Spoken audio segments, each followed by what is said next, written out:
Dobro večer, gledate vijesti u 7 HTV-a. Stratišta bošnjačkog naroda u okolini Zvornika i Bratunca posjetili su preživjeli Podrinjci. Na neka od njih slobodno su mogli doći prvi put. Pokušali su to i prošle godine, ali se ispriječila policija Republike Srpske s obrazloženjem da nije sigurno. Ove godine takve zabrane nije bilo. Kravica. 14 godina nakon zločina i 12 mjeseci nakon prvog pokušaja posjete. Za razliku od prošle godine, ovoga se puta stiglo do čelične ograde i žicom opasanih zgrada zemljoradničke zadruge, gdje je ubijeno 1200 srebreničkih dječaka i muškaraca. Izgubila sam i muža i sina. Muž mi je poginuo 1992. a sin mi je ovdje bio. Ufatili ga je ovdje bio, vidjela sam ga kad sam prolazila. Izgubila sam 3 sina, muža i unuka. 2 sina sam sad 11. jula kopala. Moga sam sina najmlađeg vidjela ovdje na kamionu u Kravici. Potresla sam se puno kad sam ga vidjela, ruke mi je podigo.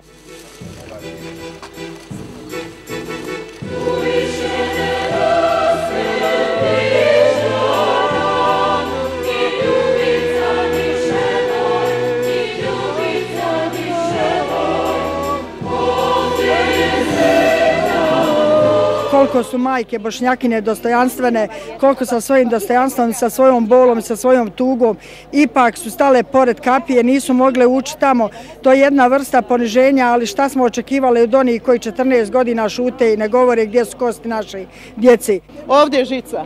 Pa tako je bilo i kod naše djece kad su našu djecu zatvarali. Nažalost, to je kukavički.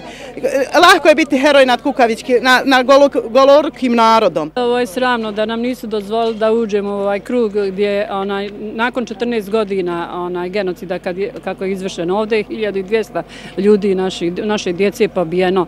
Ja danas mog sina Samira tražim. Rekli su mi da je bio na prvoj zasjedi, da odatle nije mogao dalje i najvjerovatnije na ovom području da je tu negdje koga čekam i dan danas. Na Brani Petkovci u Zvorničkoj općini, na mjestu gdje je streljano više od 1000 Srebreničana u julu 1995. godine, još uvijek se mogu naći dokazi zločina.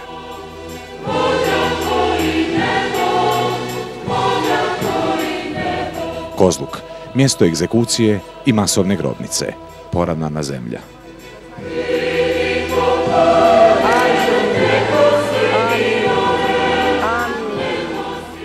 Pilica, dom kulture, tragovi zločina na svakom centimetru prostora.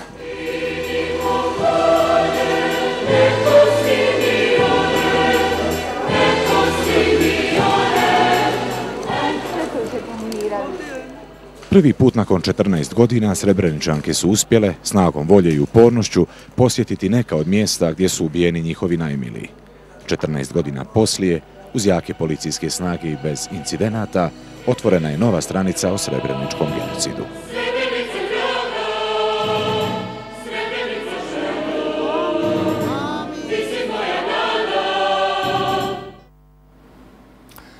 Srebrenica je jučer uveče bila okupljalište poštovalaca lika i zlodjela Draže Mihajlovića. Nije prošla mirno, a Srebrenica je na momente proglašavana dijelom Srbije.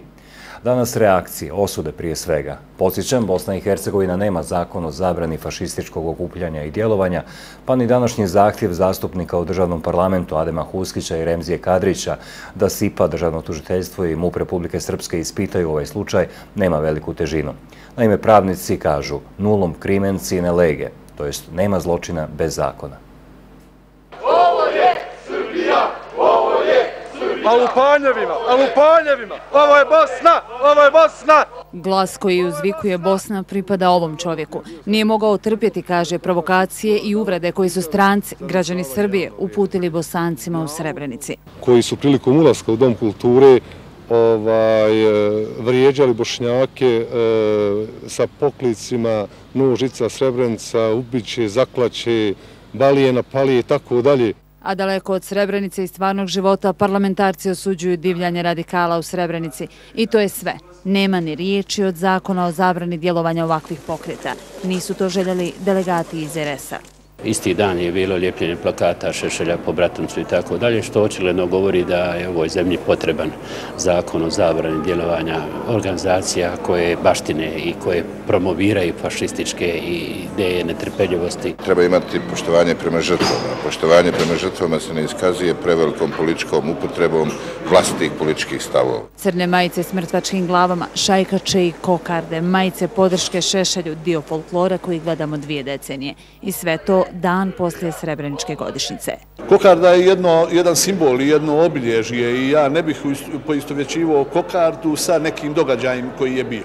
Nek svak odgovara za svoj događaj, a kokardu nek ostavimo po strani. Delegat Šaraba zaboravlja se zapitati šta bi bilo da je bilo ko iz druge zemlje stigao u Srbiju pa u jednom Kruševcu, Nišu, Beogradu vrijeđao mještane i državu, jer su ovi ljudi u Bratuncu gazili i urinirali po zastavi BiH. Međutim, mene to uopšte ne čudi. Ja evo čitavu godinu insistiram da se ispred MUP-a Republike Srpske u Srebrenici, u Bratuncu i u svim općinama Podrinja istakne državna zastava. Na uvrede države smo navikli. Sjetite se samo ovog postupka. Dakle, u Bosni entitetska policija na radikalizam odgovara blago. Zato se očekuje pravilna reakcija međunarodnih institucija. Da konačno donesu odluke koje će spriječiti ono što četničke horde pijane, razvolarene najavljuju. Poražavajuće, mladost s radikalizmom u duši u 21. vijeku. Jadno. A jadnija od ovog je nemoć srpskih delegata u parlamentu BiH da prihvate zakone zabrane ovakvih nastupa. I kad već oni neće, pitanje je šta čeka visoki predstavnik. Srebrenici je ovoga dosta. Zato su Srebreničani pojasnili gostima gdje su. Bosna! Bosna! Bosna! Bosna! Bosna! Bosna! U dvodnevnoj posjeti američkih kongresmena, drugoj u posljednje 2 sedmice, bilo je govora o nedostatku političke volje za mnoštvo promjena u Bosni i Hercegovini. Taj nedostatak prepreka je i boljem radu Komisije za traženje nestalih osoba. Više od 40.000 ljudi u zemljama regije smatra se nestalim. Od 96. Komisija za traženje nestalih osoba identificirala je više od 15.000 žrtava rata i raznog nasilja. Radili bi bolje i više da postoje adekvatni zakon i politička podrška. Važno je da ovdje postoji tehnologija i stručnjaci koji omogućavaju preživjelima da saznaju sve o onima koje su izgubili. Za Bosnu i Hercegovinu je važno i da se usvoji zakon o nestalim osobama i tu imate punu podršku Sjedinjenih država. Zakon o nestalim osobama donesen je 2004. ali samo donesen. Između ostalog, zakon obavezuje vlasti da pruže potrebne informacije članovima obitelji nestalih, a koje bi ubrzale njihov pronalazak. Tehnologije napreduju svakodnevno i znanost omogućava sve više. Institut za nestale osobe i Komisije za traženje nestalih imali su i imaju financijsku i političku podršku Sjedinjenih država, a nedostatak političke podrške američki kongresmeni vide kod nas. Međutim, imenovati političare ne žele. Postoji nastojanje određenih političara u regiji da ne daju tačne informacije o onome što se ovdje dešavalo i to otežava naš posao. Kada to prevaziđemo, bit će nam lakše i raditi. Rad Komisije instituta ne bazira se na etničkoj ili religijskoj pripadnosti i to je najbitnije da bi obitelji nestalih osoba pronašle svoj mir i svoje najmilije. Sjedinjene Američke Države smatraju da ove 2 institucije trebaju političku podršku, ali ne i političko miješanje i protivljenje. Slično je ambasador English izjavio i prilikom obilaska 2 masovnih grobnica u Hercegovini. Ni tada nije želio imenovati sabotere u ovom procesu.